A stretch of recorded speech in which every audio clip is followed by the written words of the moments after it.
Бүгінгі іс-шарамыз бірінші кезекте өскелең ұрпақты кітапқа баулу мақсатында қолға алынды.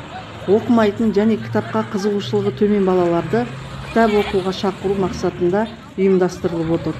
Сондықтан да кітапты балалар іздемесе де кітап оларды іздеп келетінін көрсеткіміз келеді. Балалардың негізі жүретін ойын-сауық орындары мен саябақтарға барып, олардың уақытының тиімді өтуіне үлес қосқымыз келеді. Бүгінгі күннің өзінде балалар қатты қызығушылығын білдіріп жатыр. Сәлеметсіздер ме? Енді біліп жатырмыз, кітапхананың осында бар екен. Енді күнде осында келуге тырысамыз. Өзімізге тоже развивающий кітаптар бар екен. И балапандарыңыз көріп жатыр қазір. Сіздерге рахмет, жұмыстарыңызға береке берсін.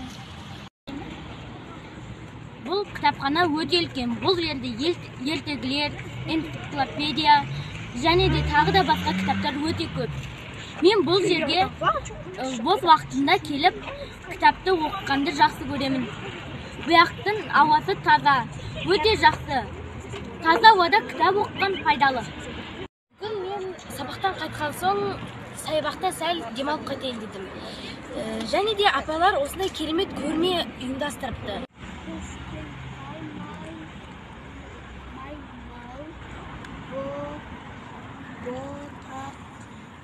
Боталардың арасында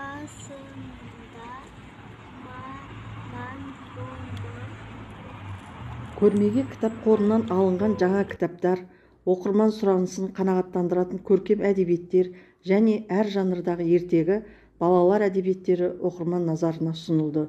Олар кітапты тек ғимарат ішінде ғана емес, таза ауада да оқи алады.